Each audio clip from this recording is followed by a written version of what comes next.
dancers, it's me and Lina. Today I'm going to be, or I have invited Stephanie from Oz Dance Overseas to join us today to talk about more of your health and some of your health concerns. We kind of already put out a poll yesterday, so let's have her in.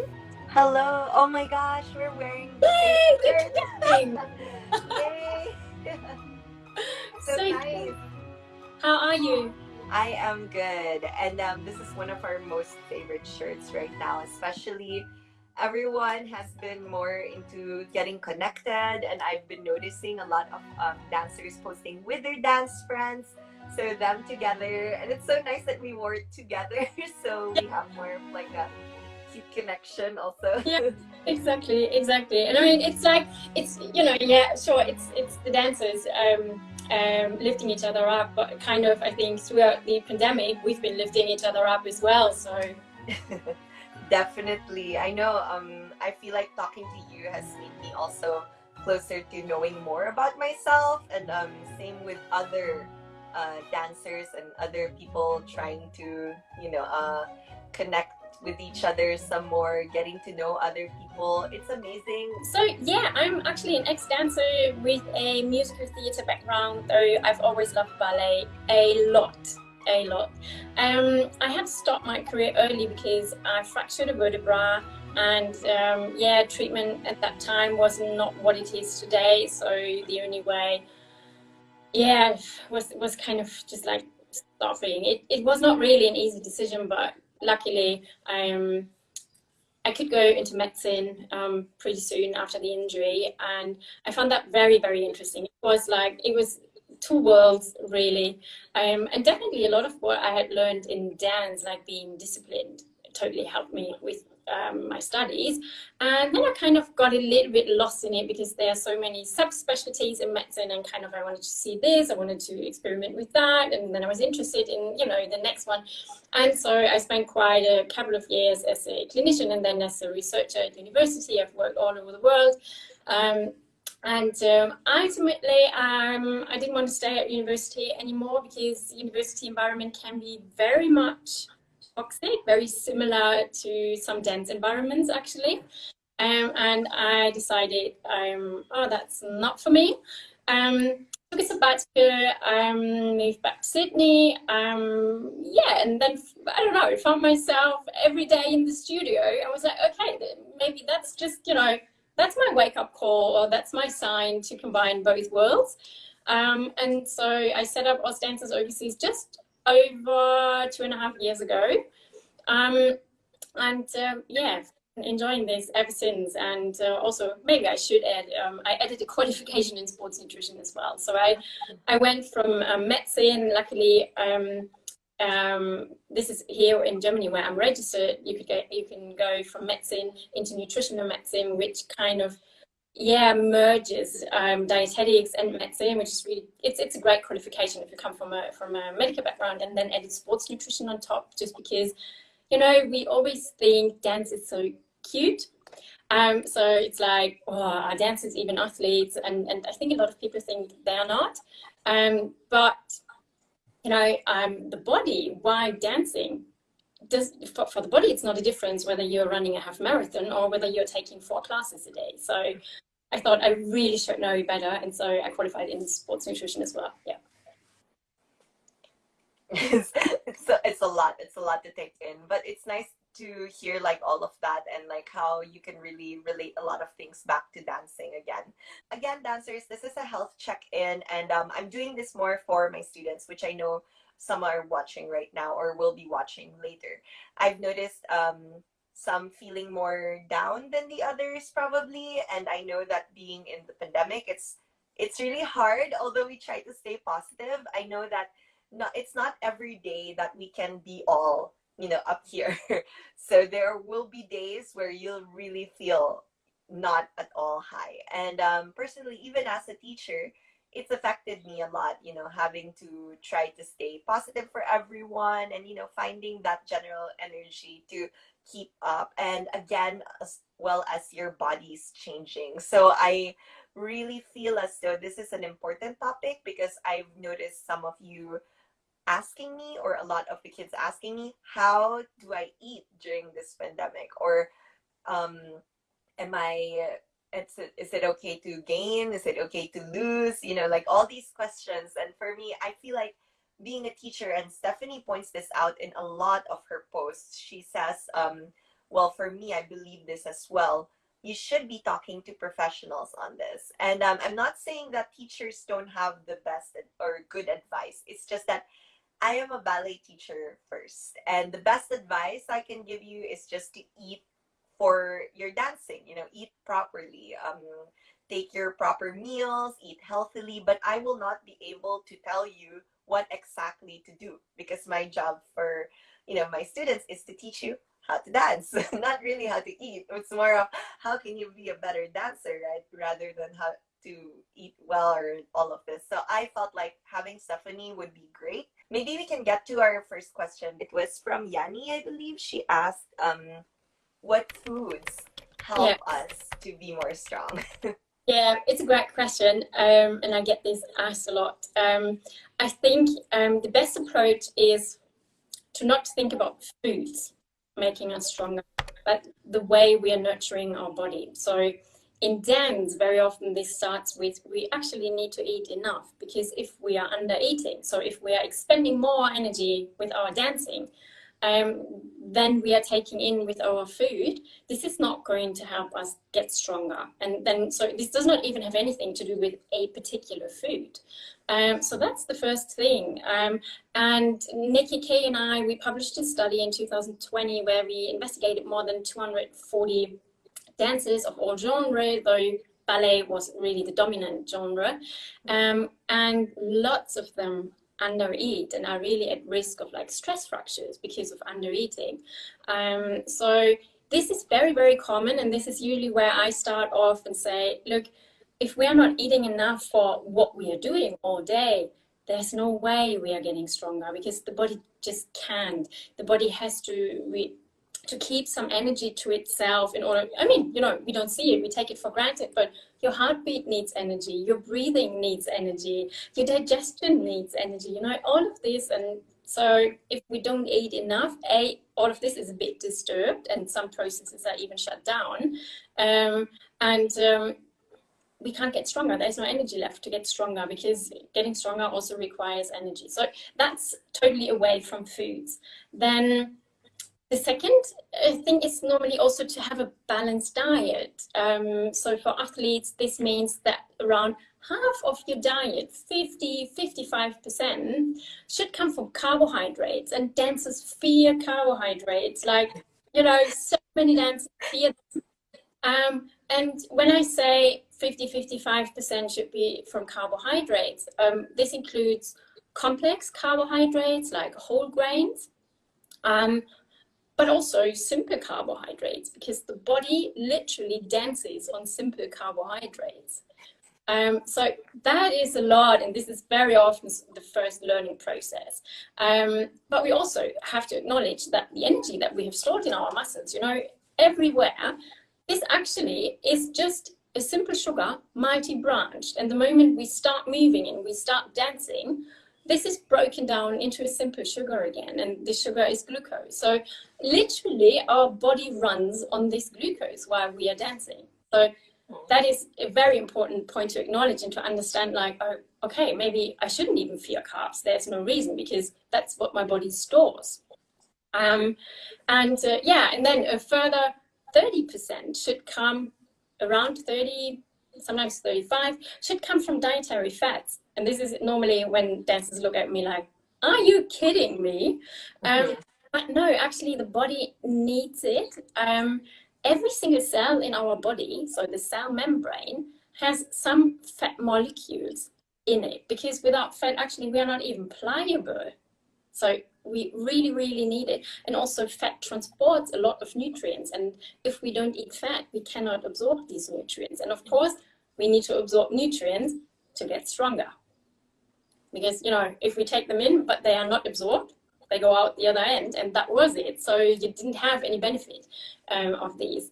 And last but not least, around 15 to sometimes 20%, depending on how many carbohydrates you need, you will need a protein. And I think a lot of dancers, they would always reach for the protein bar and say, look, this is what I need after my training. But very often in sports, just as much as in dance, it is forgotten that carbohydrates and protein, they work best when we consume them together, like after training, right after training. And in sports, it is standard to say, what's the best recovery drink? So or the best recovery snack when you've had your last class of the day, your body is a bit run down, and you have broken down quite a bit of muscle, because that is just what happens during training. And you need it built up, you need to build it up again. And also kind of, you want to adapt to training. So you want to have a little bit of a better quality, better quality than yesterday, because then tomorrow you will be stronger. So carbohydrates and protein in a ratio of around 3 carbohydrates to 1 protein is best, and that is actually a simple chocolate milk. So if you want to boil it down to which foods make us stronger, well, I don't want to say stronger, but definitely one that helps you adapt to your training. If you consume it right after your last class, and which really comes with a lot of benefits, that's a simple chocolate milk. And then that could be a soya chocolate milk as well. It doesn't need to be cow's milk. I see. A lot of interesting facts you point out there, especially with the carbs. I'm sure a lot of dancers can relate to this because, like you said, the first thing they do is avoid carbohydrates. Yeah. And if we then think of, they are afraid of eating an apple, for example, and then we think about, well, what's actually stored in our muscles. That is the thing, it's what we find in this apple is what is stored as energy in our muscles to make us move. Yes. You have such a good point. Wow, I'm learning so much.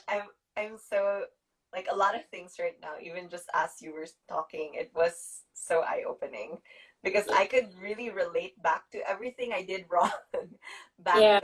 But a lot of your posts, which I really love, and if you all have kind of time to check out Us Dance Overseas and their posts, your posts are amazing because you can break down and you have so much good captions. And as a teacher, I really wanted to do this talk also to kind of um, shed some light, maybe, because I often saw things the way I was taught. And I know it's easy, even as dancers, to kind of just absorb what your teachers say. But I do feel as though your insights on food really changed the way I ate the whole year. Good. And wow. yeah, it really, really did because my mom knows this, and we're fairly Japanese, so we eat a lot of rice. And the first thing when I wanted to kind of lose weight, or in the pandemic I started to gain weight, the first thing I was thinking about is cutting off all the carbs that I would eat, because that's the way I'm always taught to lose weight. And it seems to be effective at first, and then you start to lose energy, and then you start to lose focus, and then you realize how damaging this is to you. And then talking to you, and then afterwards, I did discuss this with my mom. She goes, "You need your carbs," and all of that. So I don't know. For us in Japan, we have this thing called a rice ball. I don't know if you've seen it, but I love it. So I've been doing that just like every before class because it contains it has let's say salmon or vegetables inside, and then you'd have rice, and you get enough energy for your class.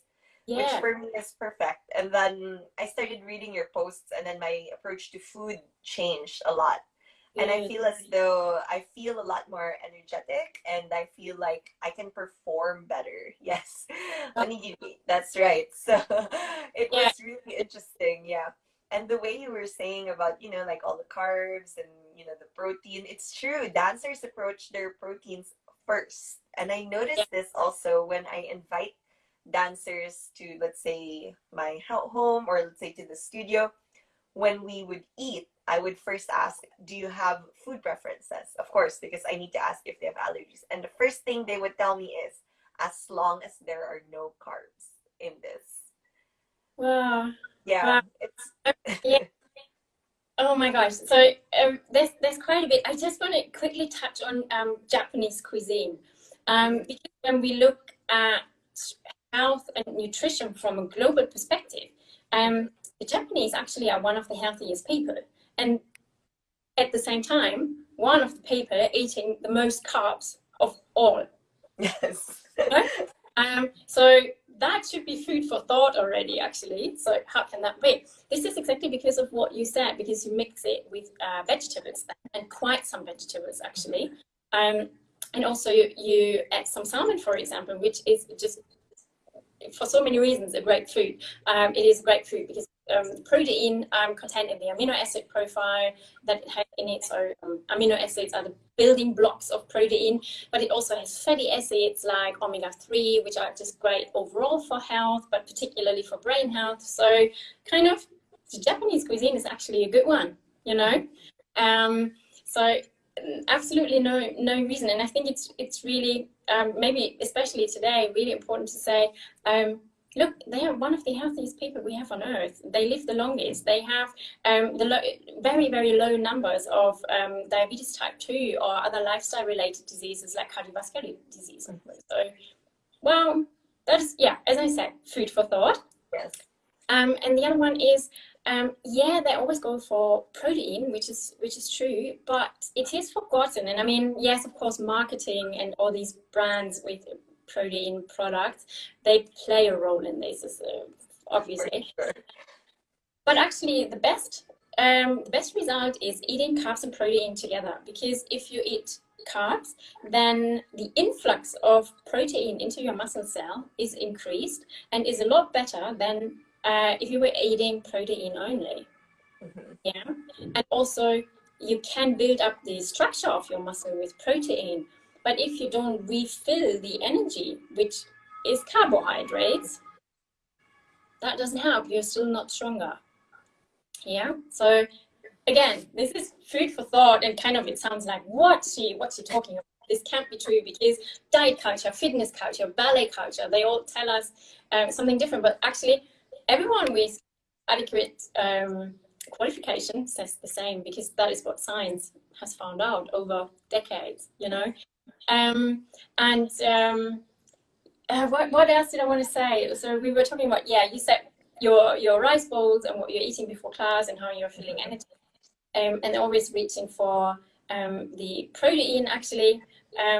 Yeah, so these are, let's say, not acknowledging that protein and carbohydrates work best in synergy.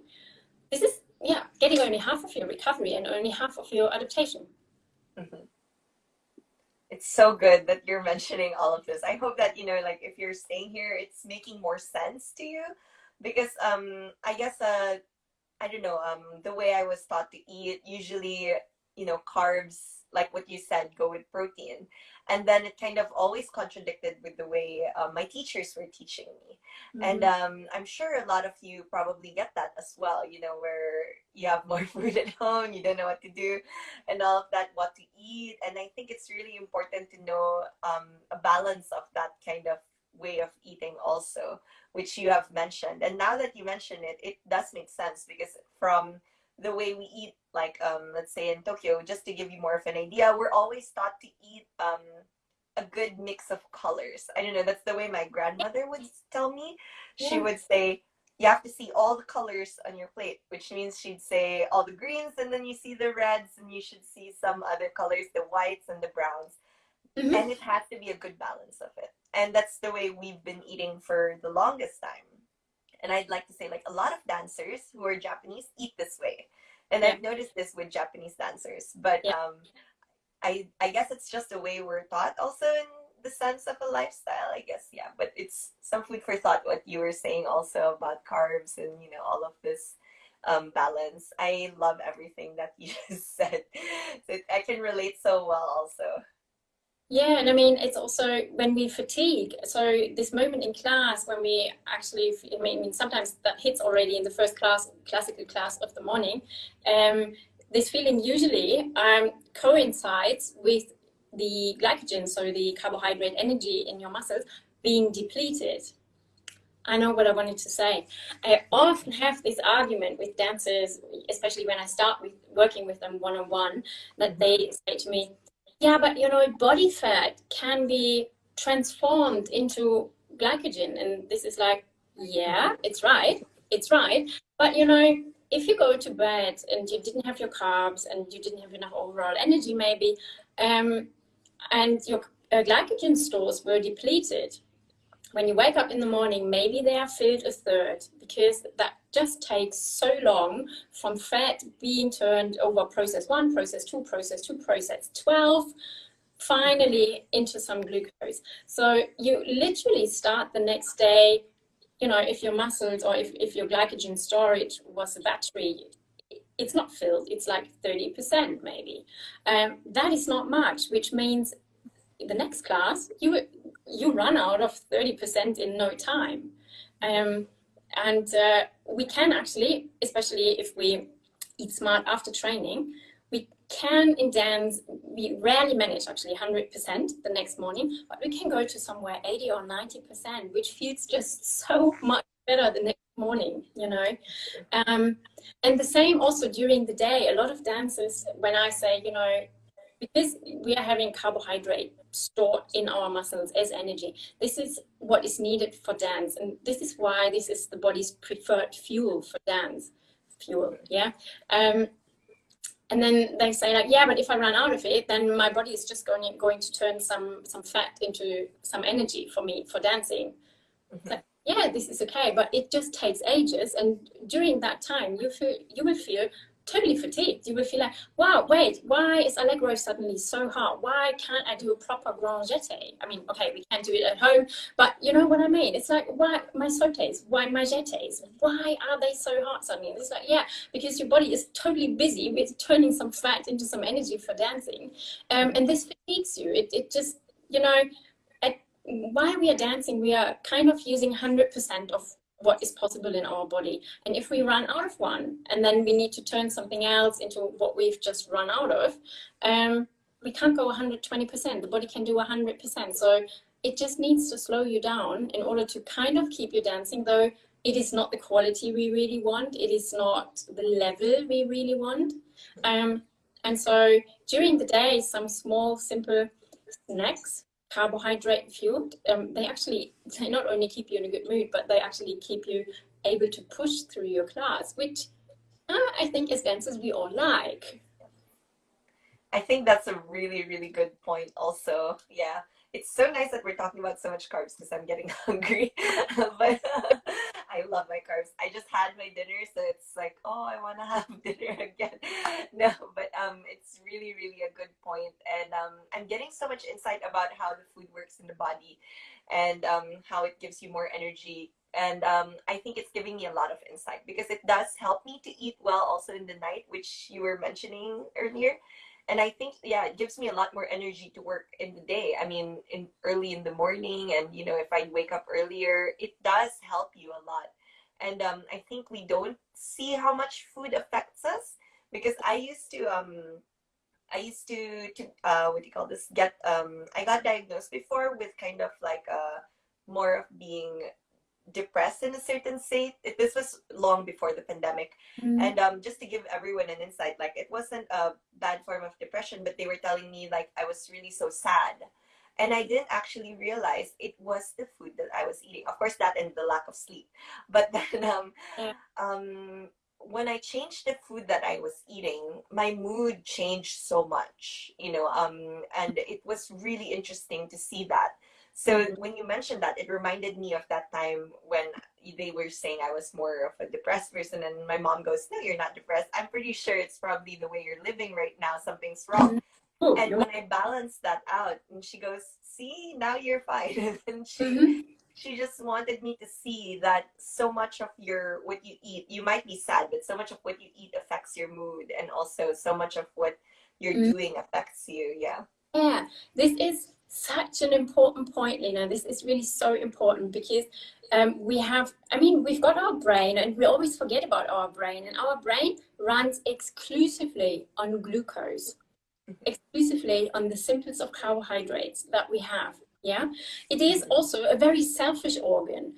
And if we don't fuel it properly, yeah, it really makes us sad. We even know how this happens because if we don't eat enough, particularly if we don't eat enough carbohydrates, we don't have an insulin response, which helps take up something in our brain, which then again helps the uptake and the build up of our happy hormone, of our serotonin. So there's not enough serotonin. How can you be happy if this process is disrupted? And even just, worse than that, actually, serotonin is the precursor of our sleep hormone melatonin. So if you don't have enough serotonin, if you don't have enough happy hormone, you don't have enough sleep hormone either. And then sleep is disrupted. And this is what we see a lot in underfueled dancers. I think it's really common because I noticed a trend in the way that, your mood swings go. It relates to your sleep patterns and it also relates to your mood. And I think that more dancers should see that because your mood will affect also in turn the way you dance, not just the way you're, dancing, but also a lot of things, the way you approach dancing, the way you prepare for your dance class, the less you get, you think, okay, I have to push, eat less and do this and do this. And you get lesser sleep, you get lesser of everything, and you think you're effective, but you're actually not effective. And I think this is really, really important right now. Yeah, it is absolutely. And I mean, the thing about all of this is if we are not fueling our brain well enough and in turn our body not well enough, we are making silly decisions. That is well known. We are making silly decisions.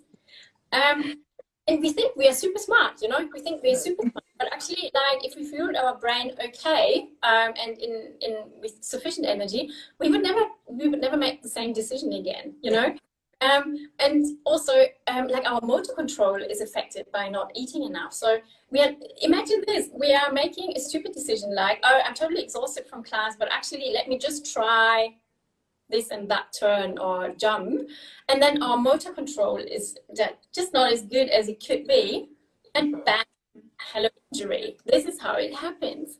This is how it happens, unfortunately. So, and also, probably we started off and we were not really happy. And I mean, of course, classes go a lot better if you're feeling good about yourself.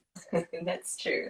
I agree so much. So I guess I hope that kind of gives everyone also an insight to the way they eat because I guess too much in this pandemic, some people are concerned about losing and gaining and all of that.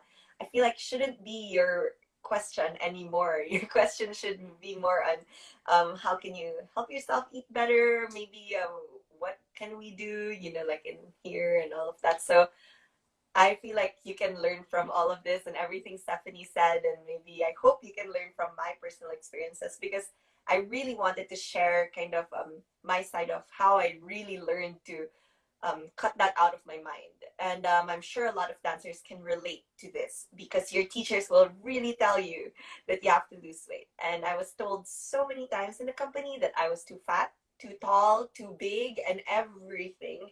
So I just want you to know this because, I think being in the company, and you also mentioned this, the first thing my co-company dancer said, and maybe she did not know any better, but when I asked her, like how to lose weight, she told me, you know what you do? You eat a banana the whole day Yeah. and you don't eat anything anymore after that. Ooh. And I was 15 that time. And this is what my senior dancer told me. So the whole time until I was how old? That's what's in my mind. If I'm hungry, I will just eat a banana and that's it.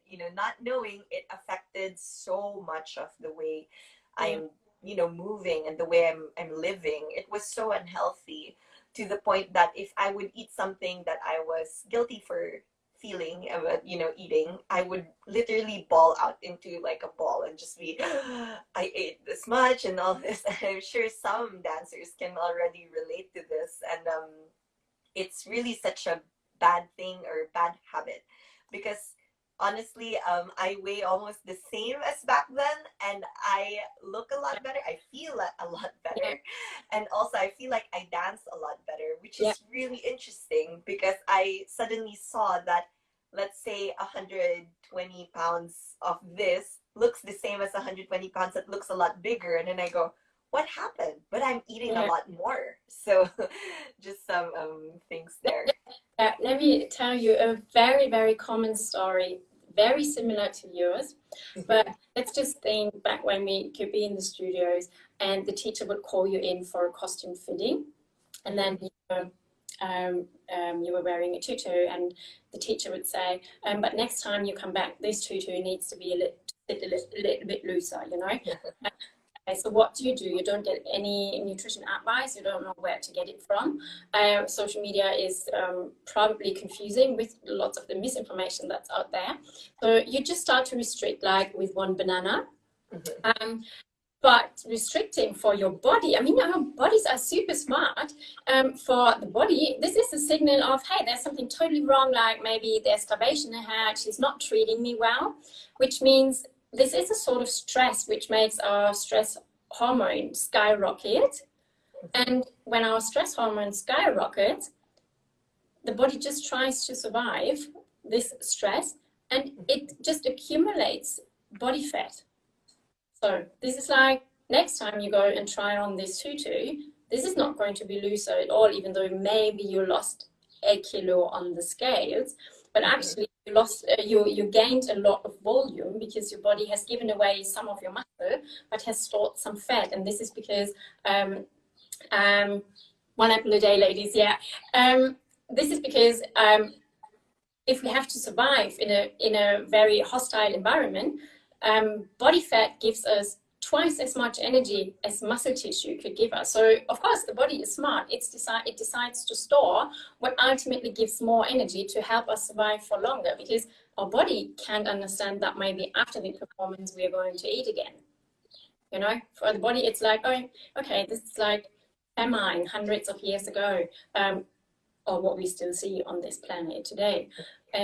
So yeah, kind of it is smart. We think it is working against us, but actually it is totally doing its job. And this way of restriction, like you said, it doesn't make you happy, but also it doesn't give you a great body composition, because your stress hormone is totally getting in the way, and so you're losing muscle, you're gaining fat, or it just changes, you know. You may even be the same weight on the scales, like you mentioned, but now you're having way more muscle and a normal percentage of body fat, whereas while you were trying to starve yourself, you were having less muscle, you were not feeling great, you were not feeling strong, and you were having more body fat. So that is all what is behind it. But it seems so difficult because everybody and lots of schools are so focused on the weight on the scales, whereas what does it actually say? It doesn't say whether someone's starving themselves or not.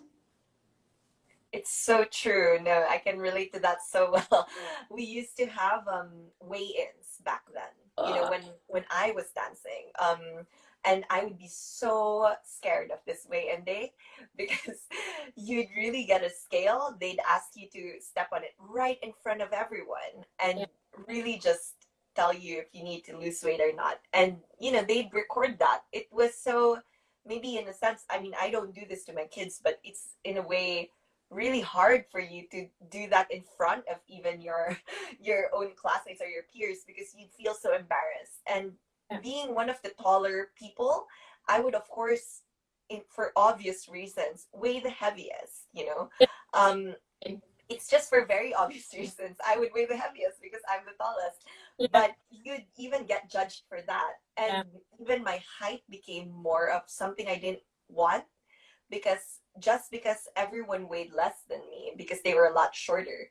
And you know, anything under 100 was a great thing. I cannot reach that. I'm like 100 centimeters tall. I'm like very tall, so it's not going to happen for me for my height. So when you mentioned that, it was, yeah, it's really, really like something I hope can change, and more dancers or even teachers start to think about when they approach their dancers and dancing. I see this here in Europe quite a lot as well, actually, in a lot of what we would call elite schools. And sometimes, I mean, there are some reasons in sports, in dance, where it does make sense to weigh someone, usually actually in a medical setting, to be honest, and this is not to be communicated with the director.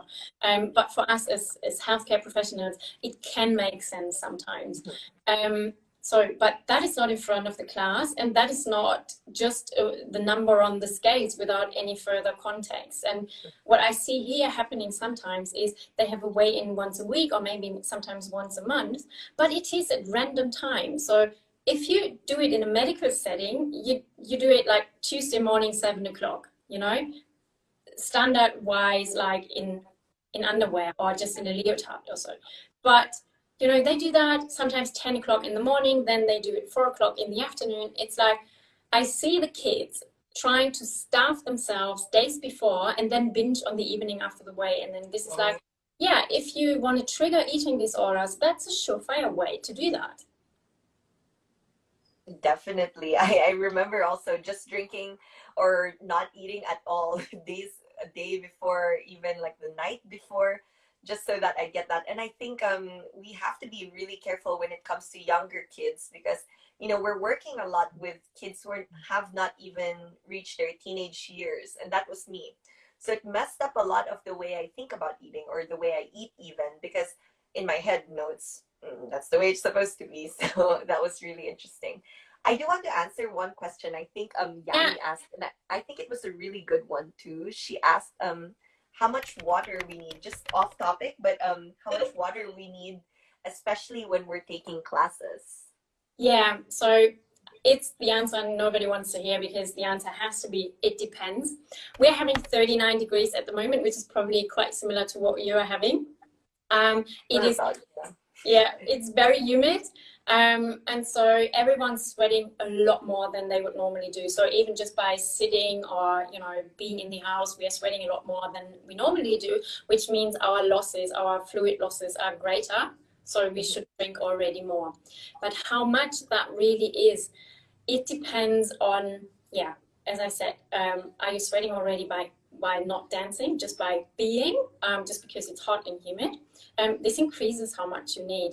Um, then also in class, do you sweat a lot? It's like sweat is running down your face and your body, or do you just sweat a little bit? So this already makes quite a bit of a difference. We can lose when it's really hot and we are working hard, maybe we are working towards an exam or so, we can easily lose between 1 to 2 liters per hour.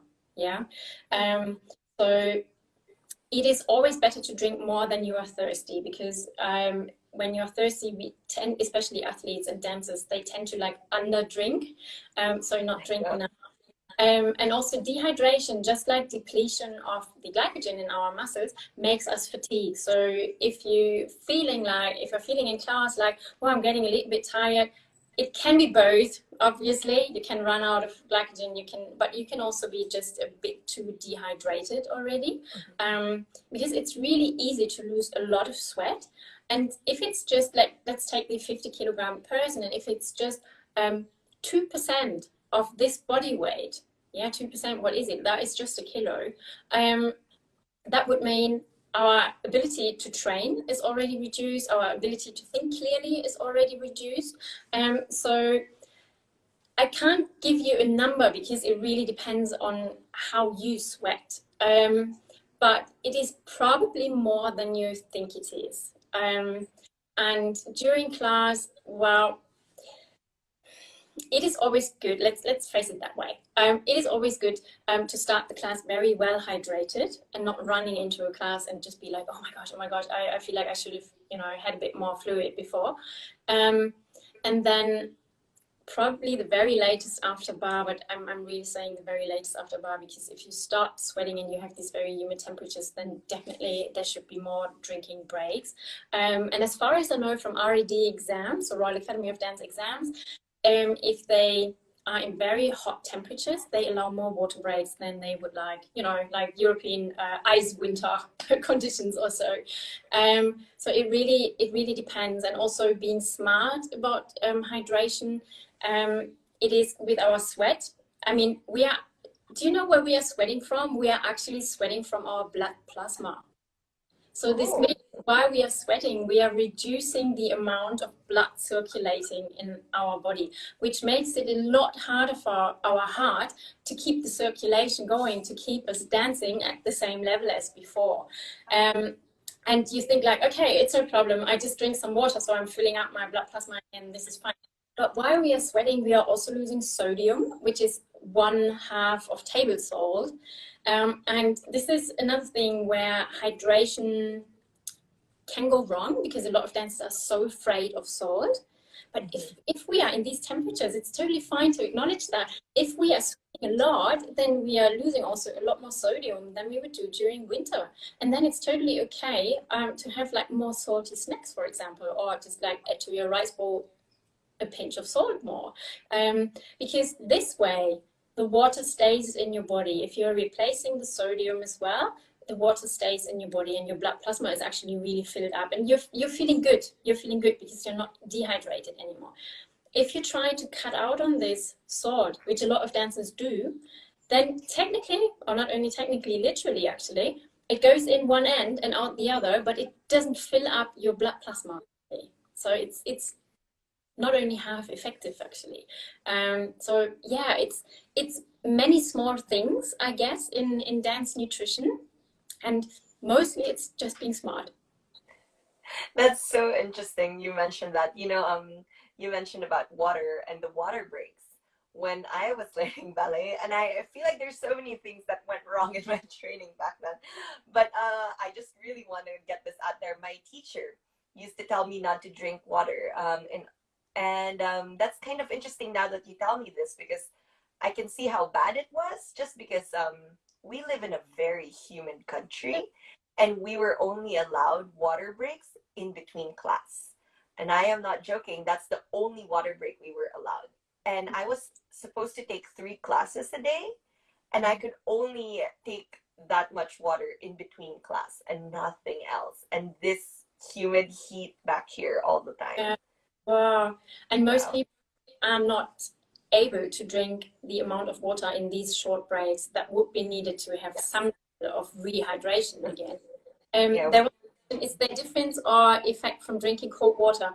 Well, some people do like it quite a bit, and it helps bring down the core temperature a little bit, which is very tightly regulated, but sometimes we feel a little bit better if it's gone up a little bit because of outer temperatures and training. We feel really good about bringing it down a bit again. But then others, on the other hand, their stomach totally can't deal with cold water, so it will depend on if that's okay for you, and if it makes you feel good, then that's the way to go. Yeah, definitely.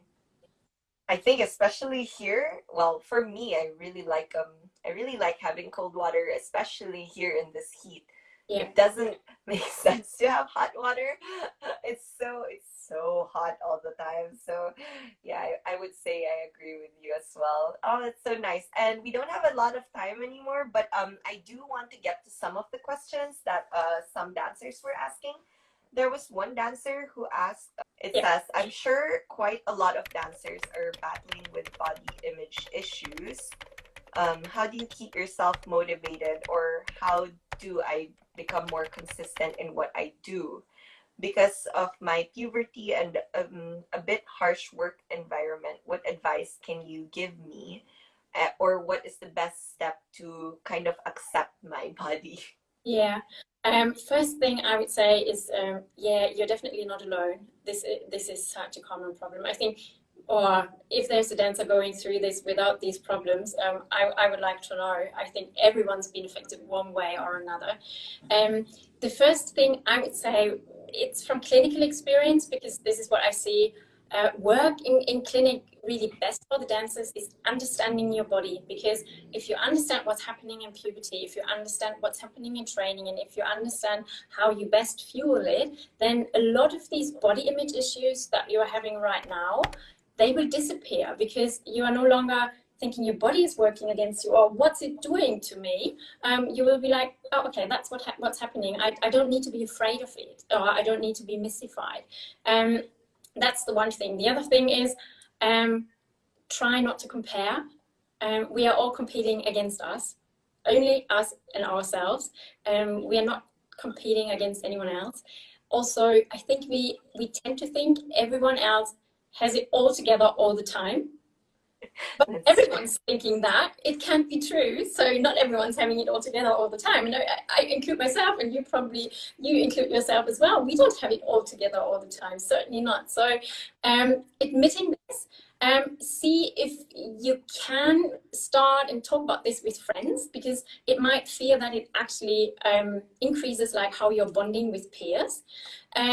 Also, try to use the mirror sparingly. I mean, honestly, haven't we all been in those studios where there's a thin mirror and a fat mirror, and depending on where we are in class, we feel like okay, or we feel like absolutely horrible, and nothing in us or on us has actually changed, but the mirror has changed. So it's like, try and use them sparingly, really try and focus on how you're moving in space, and how your artistry, the music, how you're expressing through movement. You don't need a mirror for that.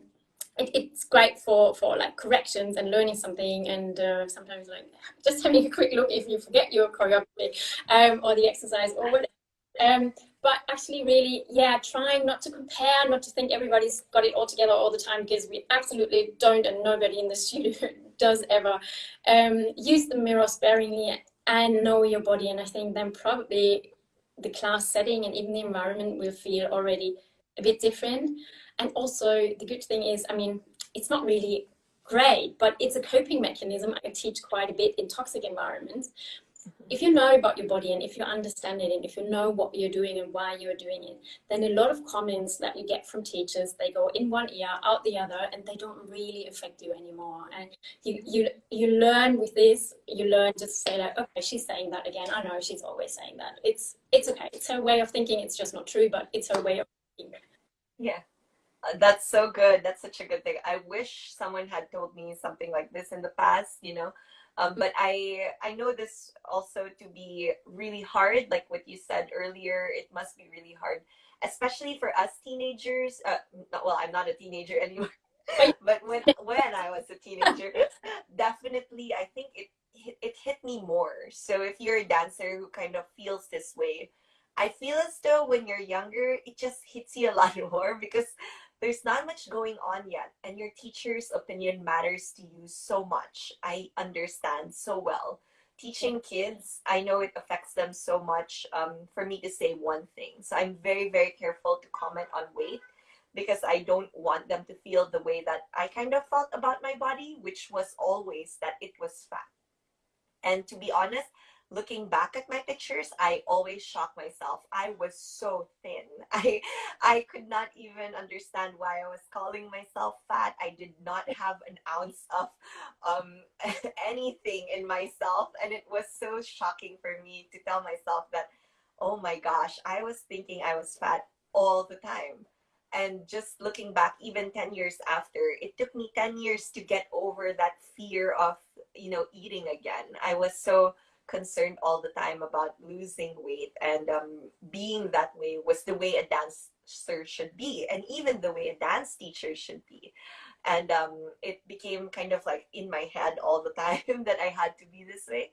So I hope that you can learn from my personal experience also that it will not help at all. And the way that Stephanie explained it is so great because I can understand the way that she's explaining it. So I hope that you can help yourself a lot more Yeah, internally. Yeah. really, really. And I think, I mean, I include myself. I have had comments from teachers where I sometimes think about still today, even though I know a whole lot better today. And then I just go like, I mean, these days, I can sit back and be like, why did she tell me that? Why did she say that to me? Why would you always like criticize whatever, my feet, my hips, whatever. And yeah, because we were so impressionable. And sometimes there's even some great research. We bond to our ballet teacher more than we actually bond to our parents, just because we see them a lot more. And they are so crucial for our future. So actually, they can have an influence that is higher than the influence our parents have. So definitely something to consider, I would say. That is really interesting. I guess turning into a ballet teacher, I see now why some teachers also would say things like this because I catch myself really stopping myself. And I want you to hear this because I probably was trained this way to kind of see dancing like this also. But there are times, you see lines and then you kind of imagine, oh, if she were thinner. And I hate this so much about myself and I try to change it also. but I really try not to speak out because I feel as though it's not important because she dances so well. Yeah. And I think it's just a mindset kind of thing where my teachers taught me also that this is what beautiful is. When I could have seen beautiful lines also in someone who was not as thin, you know, but I am always just focusing on the thinness, Yeah. not even on the dancing anymore. It doesn't make sense at all. Yeah, I totally get it. And I think this hits harder when someone is still in puberty, because puberty is meant to be, it's biologically meant to be a time where the body sorts itself. So instead of putting pressure on them in the midst of puberty, we should better be like, okay, that's gonna sort itself anyway, you know, and wait a year or two. Very often we don't even need to wait that long, and you know, whatever we thought is like, it's gonna have itself sorted anyway. Um, Yeah.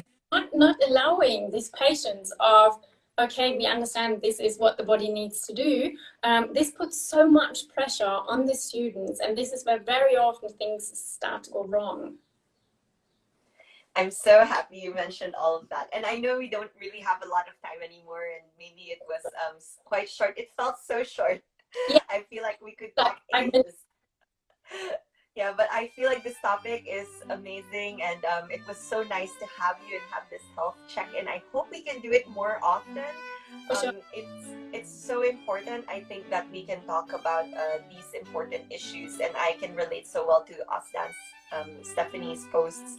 And I hope that if you are still here or you're checking out our YouTube videos, you can check out Osdan's Overseas, because I sure felt like as a teacher and maybe as US dancers or young dancers, you can learn so much from her posts, and her being a professional and knowing about the ballet industry or even the dance industry a lot.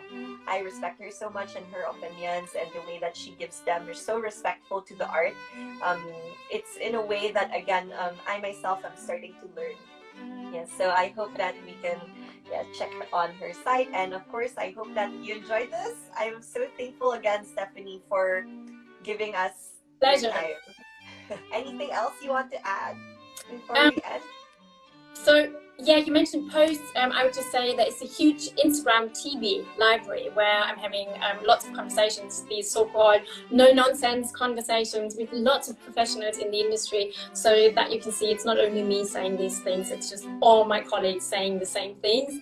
And yeah, I think that's definitely worth checking out as well. Thank you so much, Stephanie. And again, everyone, I hope you like this little chat of ours, and we hope to have a lot more. So thank you again, Stephanie, and we hope to see everyone.